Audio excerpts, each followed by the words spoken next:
Hello my favorite warriors, it's time for a tutorial and we have a cheesy situation. So my long-time love for Lifetime Cheese, the fat-free cheese company that started in the 70s I believe, when they were onto the fat-free bandwagon. But now the best thing with that cheese is that you get to eat 226 grams of cheese for the same calories as a regular cheese the same size. So that's why I love it, because volume matters and I like it big, so the bigger the size, the happier Pauline is. And with cheese, that's definitely something you want to think about, because the flavor of cheese means that the fat-free isn't that tasteful, but when you can have a lot of it, it sure becomes delicious. So I'm kind of thinking that I'm going to make my own cheese, and I'm going to invest in a hard cheese maker, because it's not that difficult if you just need to practice and practice and practice. And if there's a will, there's a way, and I'm going to try to unite all my fighters' words to see where can we find the provider of the cheese. But in the meantime, I'm going to try all I can to make my own hard cheese so I can be provided for. Because there's one thing about me, when I notice there's something going to be out of stock or being phased out, I take charge, take over, and make sure that I make my move. So here you go. First of all, I'm working on making my own low-fat version of the cheese from Lifetime Cheese. I have reached out to them to see if we can somehow find a provider who can partner up with me. I have no money to invest in cheese opportunities, but I hope that my brand and my interest might collaborate to find some way that we can get this cheese open. Because it shouldn't be okay now that only the keto people get to have all their fatty stuff, and I don't want it, because I don't want to be a keto person.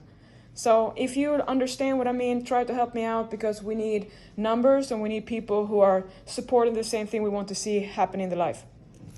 All right, so the Fighter Right Lifetime Cheese is not anymore going to be protected for us to have it.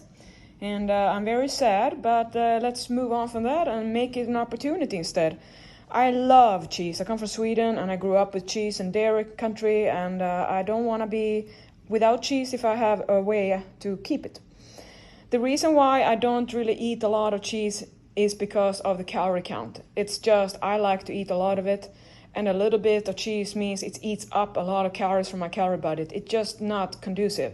So that is more like a keto person would have this tiny bit of cheese and so-called be happy. We know they don't, because they can't keep up, and then all those carbs, the whole keto people say it's the danger, they stay away from that and everything is cool. Well, why do they also go back to eat up and carb up and then freak out?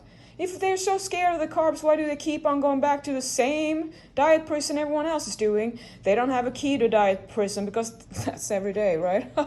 I'm sorry. No, I know you love it so much, yeah. Okay.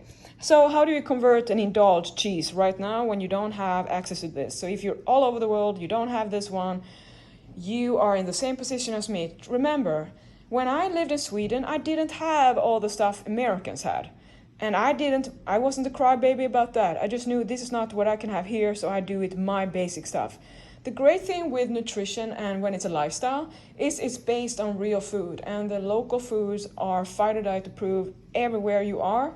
There is not one place in the whole world I know where you can't do Fighter Diet if you want it. You just can't do it the luxury version all the time, but who could, right? All right, so what you can do is that you convert the cheese, the low-fat cheese now, into the regular conventional thing. So I wanted to show you what you have to look at.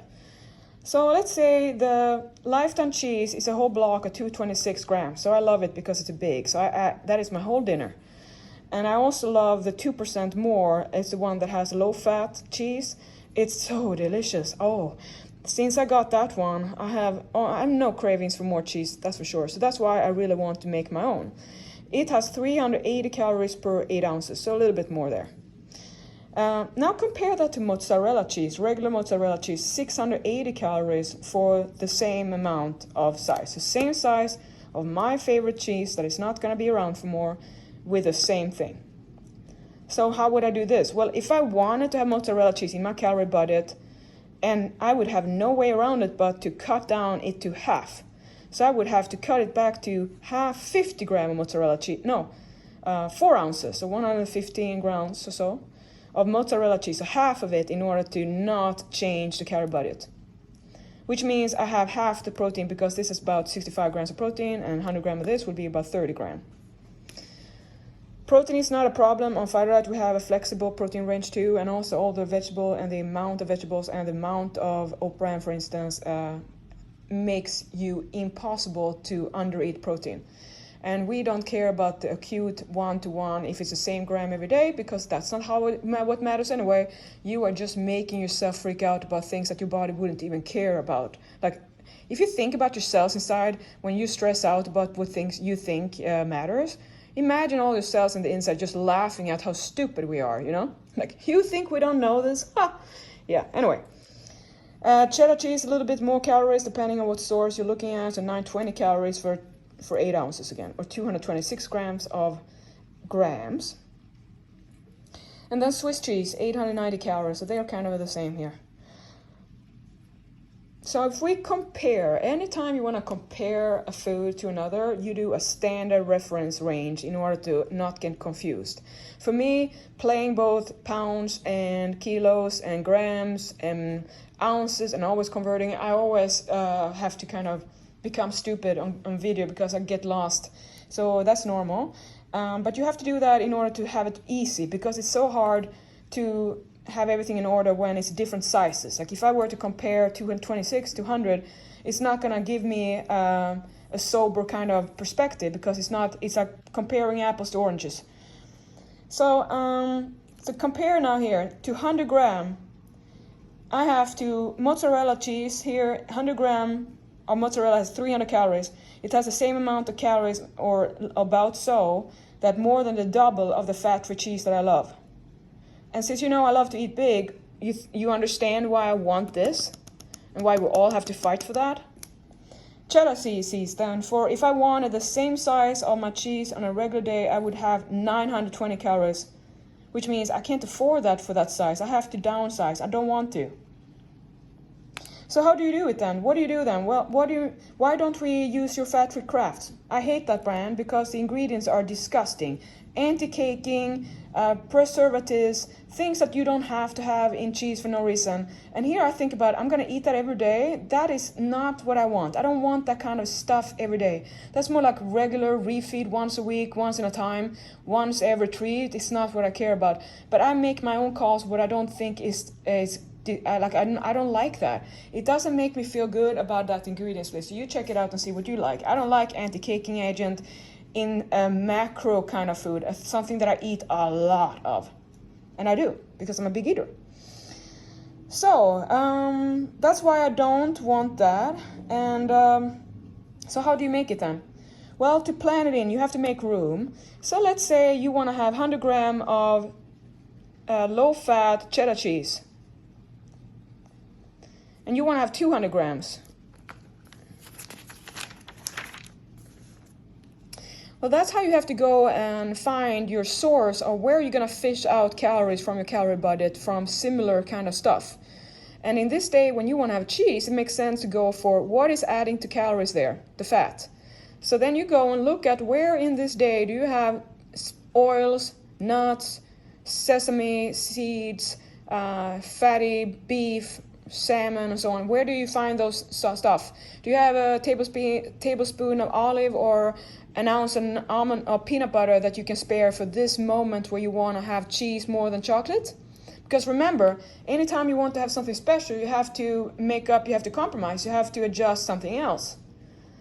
So now when you have that, you have freed up calories from fat. To take away that, now you get to have your full fat cheese instead.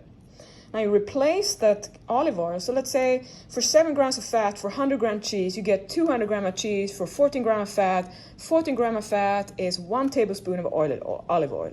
So that's how you easily say, today I want to have this cheese, but in order to make that without breaking the budget, what I do is I swap out the oil. Yes, it would be delicious with it, but I have to make a compromise. You wouldn't have to do it if it was a POBO meal or you refeed. Then, you have the permission, the privilege, and it's going to be helpful to double the calories. So that's a whole other thing, which is what I teach you in the challenge with POBO. So the higher calories in cheese in that, the higher calories in cheese in fat replaces your optimum healthy fats like almonds and fish. So that's just this day, so it fits your calorie budget and protein and flexibility implemented. The protein, the carbs and the fats are like one chunk of flexibility things that are just, you can change what you want more of this day. So you don't have to follow any percentage, no macro split, nothing of that bullshit, because it doesn't matter when it's all about freedom and you know the rules and you bend them the way you can and stick to it. That's how you do it easily, and don't make it overwhelming. Because imagine if you're going to do this with every meal of your day, you have to macro track and adjust. It sucks. So it's much better to do this kind of easy calculating. Learn exactly the steps, the strategies you use. Note them down, implement them. End of story. Stop action paralysis, stop overthinking, stop overanalyzing. So here is just a POBO refeed meal with this thing. 1300 gram cabbage, stir fried too soft. I like it softened down. I don't like it al dente. 200 gram cheddar cheese, low fat version now. Check so it's really the right stuff. It's easy to kind of end up with the wrong kind of cheese. 30 gram nutritional yeast, non-fortified, because I love it. I would have much more if I could afford for the calorie budget, but I don't. Seasoning to taste, ad libitum. Umami seasoning to taste, ad libitum. 1 bag Lviva Chirtag, ad libitum. And then I can have Walden Farms Asian dressing. I love that one. Or I can have Hughes barbecue, because it's also with the right kind of ingredients. Just check the ingredients. Remember, on the POBO and the refeed, you are more cruise controlling, more consciously ignorant about these things. And then on a regular day basis, when you have achieved a goal, that's when you can kind of be relaxed about the cruise control and the conscious ignorance in the way how much of that you can do. It's all about you making your own calls of what you were concerned about and not. And the less you have to keep in check, because it becomes automatic, it's what you do. You don't have to think about forcing yourself. Well, the easier life will be, the easier you get in shape, the faster, the easier you will be able to maintain it without any struggle. Because here's the thing, what you have to rely on this, what everyone tells you, and I do too. When you trust your heart and you follow and do what you love, especially about food, and you focus on falling in love with one healthy dish after another, so you're always in love with what you eat every day. And if you're not in love with your healthy food that day, you know there's a recipe app with tons of other options to keep in falling in love mode until you die, because that is the trick that's going to make you love your diet, and that is how you love your body results, because you're going to have no power in your body, in your mind, to not flex down and strip down naked, to watch your body because it's strong, fit and healthy, and you love it. And you don't care that you have wrinkly skin or you have a saggy butt, because whatever, who cares? You're happy and you love to eat and you love to train because your body is your home and you take care of it. That's what I'm about. So, now turkey bacon, stir fry that, avocado sliced into that, or red fried onions. I mean, you can just POBO it. And yesterday I had so much fun with these kind of things. I just want to have a tank top. This has nothing to do with this, but pre-post POBO. POBO too? POBO. No POBO, no fun. POBO sweats. But the POBO post lovemaking in sweatpants with Netflix and chills to die for. You know what I mean, right? So we know this is a rule. When in doubt, don't eat out. Save calories, money, and health. Number 2, before you give in, put the Go POBO strategy into the system. Then see how you feel. So put the POBO into it and see what happens. Put the POBO into it. Sex first, dinner POBO. You know what I mean, ladies. Eat the way today you want to remember come tomorrow. When you master that, understand that if I truly stick to what I want to be knowing of myself, who I am when I'm weak and I wake up the next day, it's like day and night. You conquer the world, the universe, because you won mind over matter. Nothing can take away that bliss of feeling like you are king of the world. I love you, ladies. See you in the group. I can't talk because I'm too fast and I need to slow down. And I apologize for my handwriting. It's my arthritis. I get too tired, so it looks like crap. I know.